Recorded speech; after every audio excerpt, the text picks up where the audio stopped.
And so we become so specialized, we become ignorant in other areas. Now this didn't happen in ancient Athens because there wasn't enough specialized knowledge yet. We felt that in education we study everything. What we try and do is bring together diversity to the group so that everyone has an opinion, has a different perspective, has something to offer in the whole process that we undergo every month. This is just one example of what we do every month in trying to enrich and engage our future leaders. We do it with people like Mr. Cathers, who has really a historical perspective on philosophy and truths and how we should build on our foundational values. They began to understand in the Renaissance the danger of specialization, and they wanted to have a rebirth of that well-rounded education.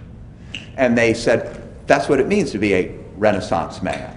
Leonardo da Vinci will paint and he'll write music and he'll be a scientist and a philosopher, and that's important for us to be well-rounded. And I think that continues to be the case, that we want to be well-rounded, because at the academy in ancient Athens, they did everything.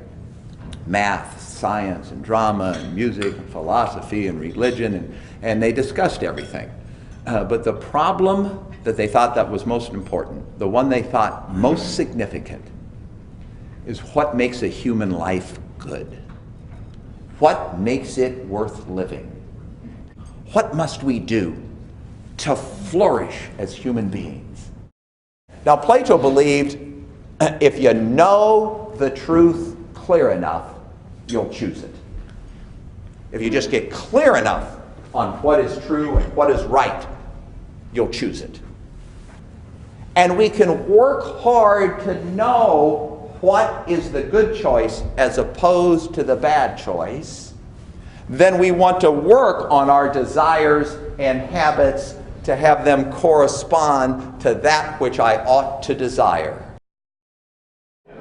This is a second opportunity I've had to listen to Mr. Cathers, and you know, he's a special individual. He brings a different perspective that's brought out on the table and that's discussed with everybody. And you know, what I like about him is that his ability to capture your attention and to bring you into some topics that you might normally not ever speak about, you know, and it gives you that depth of reasoning and history and going back and speaking of Aristotle and Plato and all these, you know, philosophers and teachers of the past, you know, and relate them to the issues that is involving us today is such a feat. And to see that and to hear that just makes it all worthwhile.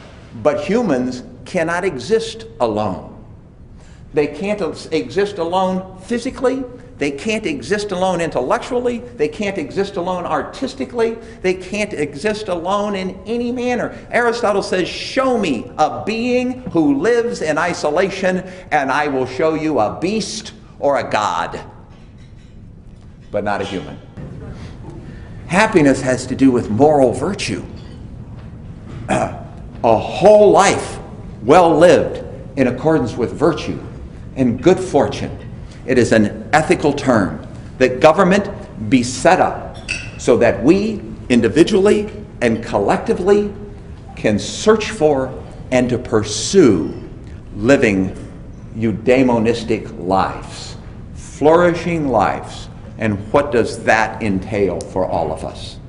We also know that Aristotle's belief was that happiness is a cooperative venture, not a competitive one. You can't be happy alone. He thought man, by nature, is a social and political animal. See, politics is a pejorative term today. Oh, I don't like politics, or you're a politician. So I challenge all of you to not think of politics as a bad thing. Well, that's political. Those are the tools that human beings use to pursue happiness.